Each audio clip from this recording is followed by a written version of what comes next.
ولا تقتلوا أولادكم خشية إملاق نحن نرزقهم وإياكم إن قتلهم كان خطأ كبيرا۔ اپنی اولاد کو افلاس کے اندیشے سے قتل نہ کرو، ہم انہیں بھی رزق دیں گے اور تمہیں بھی، در حقیقت ان کا قتل ایک بڑی خطا ہے۔ یہ آیت ان معاشی بنیادوں کو قطعی منہدم کر دیتی ہے جن پر قدیم زمانے سے آج تک مختلف ادوار میں ضبط ولادت کی تحریک اٹھتی رہی ہے۔ افلاس کا خوف قدیم زمانے میں قتل اطفال اور اسقاط حمل کا محرک ہوا کرتا تھا، اور آج وہ ایک تیسری تدبیر یعنی منع حمل کی طرف دنیا کو دھکیل رہا ہے۔ لیکن منشور اسلامی کی یہ دفعہ انسان کو ہدایت کرتی ہے کہ وہ کھانے والوں کو گھٹانے کی تقریبی کوشش چھوڑ کر ان تعمیری مسائل میں اپنی قوتیں اور قابلیتیں صرف کرے جن سے اللہ کے بنائے ہوئے قانون فطرت کے مطابق رزق میں افزائش ہوا کرتی ہے۔ اس دفعہ کی روح سے یہ بات انسان کی بڑی غلطیوں میں سے ایک ہے کہ وہ بار بار معاشی ذرائع کی تنگی کے اندیشے سے افزائش نسل کا سلسلہ روک دینے پر آمادہ ہو جاتا ہے۔ یہ انسان کو متنبہ کرتی ہے کہ رزق رسانی کا انتظام تیرے ہاتھ میں نہیں ہے، بلکہ اس خدا کے ہاتھ میں ہے جس نے تجھے زمین میں بسایا ہے۔ جس طرح وہ پہلے آنے والوں کو روزی دیتا رہا ہے، بعد کے آنے والوں کو بھی دے گا۔ تاریخ کا تجربہ بھی یہی بتاتا ہے کہ دنیا کے مختلف ملکوں میں کھانے والی آبادی جتنی بڑھتی گئی ہے، اتنے ہی بلکہ بارہا اس سے بھی زیادہ معاشی ذرائع وسیع ہوتے چلے گئے ہیں۔ لہذا خدا کے تخلیقی انتظامات میں انسان کی بیجا دخل اندازیاں حماقت کے سوا کچھ نہیں۔ یہ اسی تعلیم کا نتیجہ ہے کہ نزول قرآن کے دور سے لے کر آج تک کسی دور میں بھی مسلمانوں کے اندر نسل کشی کا کوئی عام میدان پیدا نہیں ہونے پایا۔ وَلَا تَقْرَبُوا الزِّنَا إِنَّهُ كَانَ فَاحِشَةً وَسَاءَ سَبِيلًا۔ زنا کے قریب نہ پھٹکو، وہ بہت برا فعل ہے اور بڑا ہی برا راستہ۔ زنا کے قریب نہ پھٹکو، اس حکم کے مخاطب افراد بھی ہیں اور معاشرہ بحیثیت مجموعی بھی۔ افراد کے لیے اس حکم کے معنی یہ ہیں کہ وہ محض فعل زنا ہی سے بچنے پر اکتفا نہ کریں، بلکہ زنا کے مقدمات اور اس کے ان ابتدائی محرکات سے بھی دور رہیں جو اس راستے کی طرف لے جاتے ہیں۔ رہا معاشرہ تو اس حکم کی روح سے اس کا فرض یہ ہے کہ وہ اجتماعی زندگی میں زنا اور محرکات زنا اور اسباب زنا کا سدباب کرے، اور اس غرض کے لیے قانون سے، تعلیم و تربیت سے، اجتماعی ماحول کی اصلاح سے، معاشرتی زندگی کی مناسب تشکیل سے اور دوسری تمام مؤثر تدابیر سے کام لے۔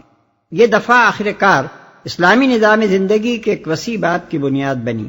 اس کے منشا کے مطابق زنا اور تہمت زنا کو فوجداری جرم قرار دیا گیا، پردے کے احکام جاری کیے گئے، فواحش کی اشاعت کو سختی کے ساتھ روک دیا گیا، شراب اور موسیقی اور رقص اور تصاویر پر جو زنا کے قریب ترین رشتہ دار ہیں بندشیں لگائی گئیں، اور ایک ایسا ازدواجی قانون بنایا گیا جس سے نکاح آسان ہو گیا اور زنا کے معاشرتی اسباب کی جڑ کٹ گئی۔ وَلَا تَقْتُلُوا النَّفْسَ الَّتِي حَرَّمَ اللَّهُ إِلَّا بِالْحَقِّ وَمَنْ قُتِلَ مَظْلُومًا فَقَدْ جَعَلْنَا لِوَلِيِّهِ سُلْطَانًا فَلَا يُسْرِفْ فِي الْقَتْلِ إِنَّهُ كَانَ مَنصُورًا۔ قتل نفس کا ارتکاب نہ کرو جسے اللہ نے حرام کیا ہے مگر حق کے ساتھ، اور جو شخص مظلومانہ قتل کیا گیا ہو اس کے ولی کو ہم نے قصاص کے مطالبے کا حق عطا کیا ہے، بس چاہیے کہ وہ قتل میں حد سے نہ گزرے، اس کی مدد کی جائے گی جسے اللہ نے حرام کیا ہے۔ قتل نفس سے مراد صرف دوسرے انسانوں کا قتل ہی نہیں ہے بلکہ خود اپنے آپ کو قتل کرنا بھی ہے، اس لیے کہ نفس جس کو اللہ نے ذی حرمت ٹھہرایا ہے اس کی تعریف میں دوسرے نفوس کی طرح انسان کا اپنا نفس بھی داخل ہے۔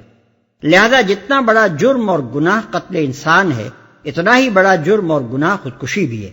آدمی کی بڑی غلط فہمیوں میں سے ایک یہ ہے کہ وہ اپنے آپ کو اپنی جان کا مالک اور اپنی اس ملکیت کو بے اختیار خود تلف کر دینے کا مجاز سمجھتا ہے، حالانکہ یہ جان اللہ کی ملکیت ہے اور ہم اس کے اطلاق تو درکنار اس کے کسی بیجا استعمال کے بھی مجاز نہیں ہیں۔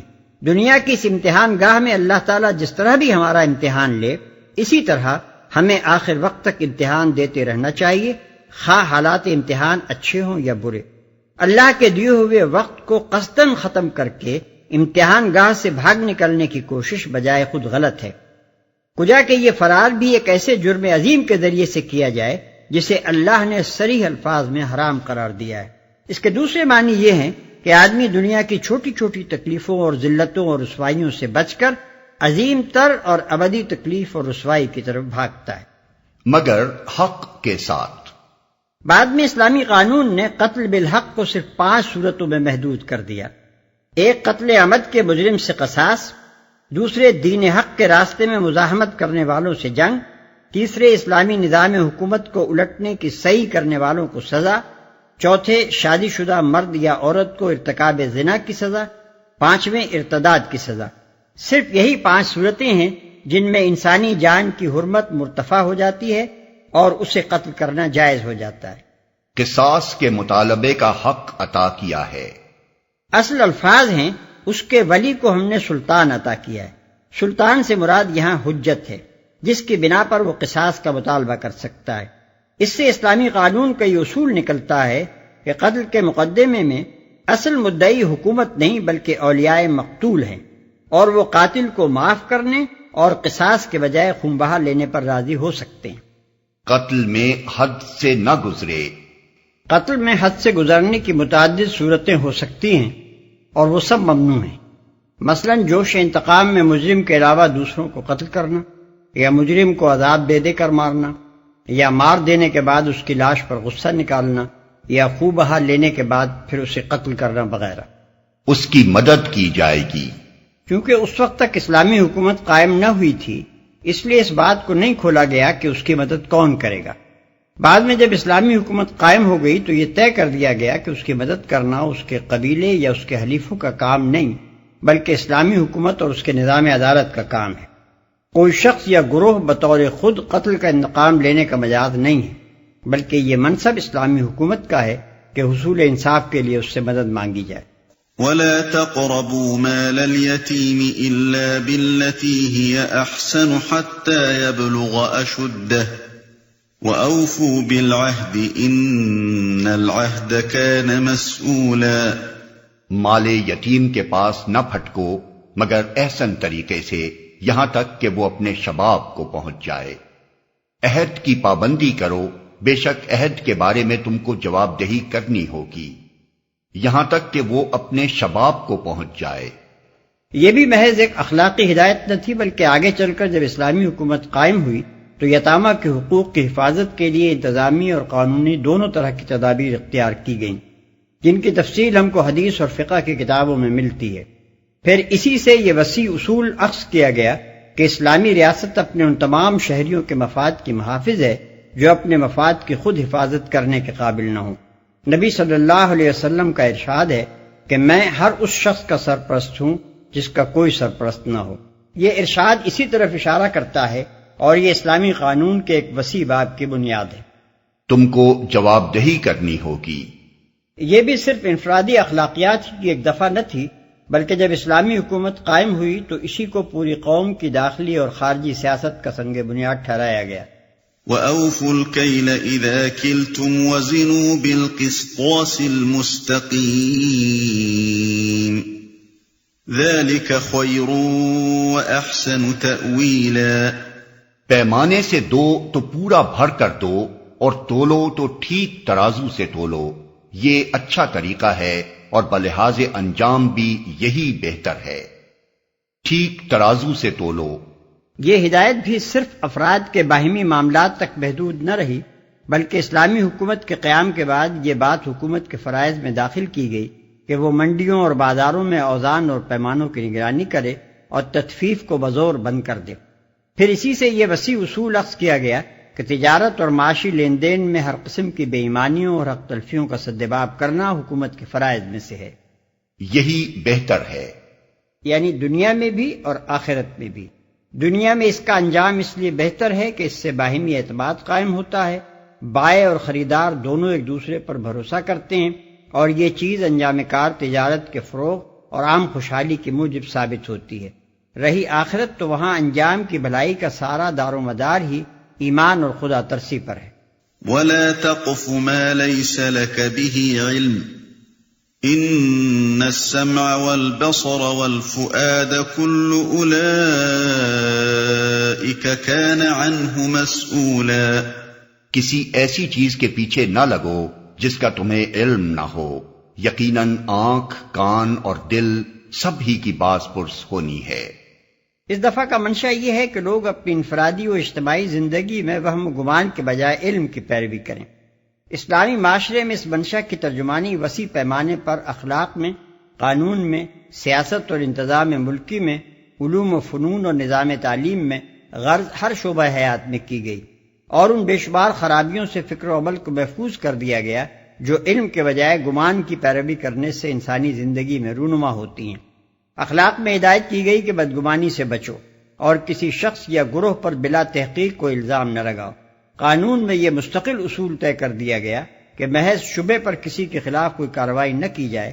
تفتیش جرائم میں یہ قاعدہ مقرر کیا گیا کہ گمان پر کسی کو پکڑنا اور مار پیٹ کرنا یا حوالات میں دے دینا قطعی ناجائز ہے۔ غیر قوموں کے ساتھ برتاؤ میں یہ پالیسی متعین کر دی گئی کہ تحقیق کے بغیر کسی کے خلاف کوئی قدم نہ اٹھایا جائے اور نہ مجرد شبہات پر افواہیں پھیلائی جائیں۔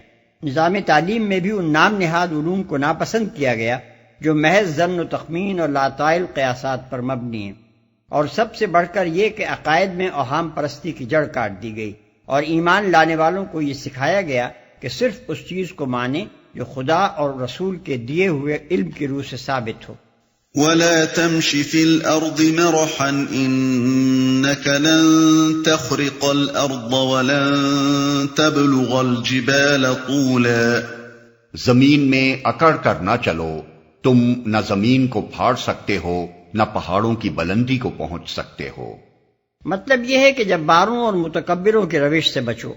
یہ ہدایت بھی انفرادی طرز عمل اور قومی رویے دونوں پر یکساں حاوی ہے، اور یہ اسی ہدایت کا فیض تھا کہ مدینہ طیبہ میں جو حکومت اس منشور پر قائم ہوئی، اس کے فرما رواؤں، گورنروں اور سپہ سالاروں کی زندگی میں جباری اور کبریائی کا شائبہ تک نہیں پایا جاتا تھا، حتیٰ کہ عین حالت جنگ میں بھی کبھی ان کی زبان سے فخر و غرور کی کوئی بات نہ نکلی۔ ان کی نشست و برخاست، چال ڈھال، لباس، مکان، سواری اور عام برتاؤ میں انکسار و تواضع بلکہ فقیری و درویشی کی شان پائی جاتی تھی، اور جب وہ فاتح کی حیثیت سے کسی شہر میں داخل ہوتے تھے اس وقت بھی اکڑ اور تبختر سے کبھی اپنا رعب بٹھانے کی کوشش نہ کرتے تھے۔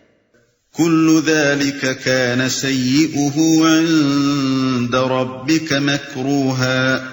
ان امور میں سے ہر ایک کا برا پہلو تیرے رب کے نزدیک ناپسندیدہ ہے۔ یعنی ان میں سے جو چیز بھی ممنوع ہے اس کا ارتکاب اللہ کو ناپسند ہے، یا دوسرے الفاظ میں جس حکم کی بھی نافرمانی کی جائے وہ ناپسندیدہ ہے۔ ذلك مما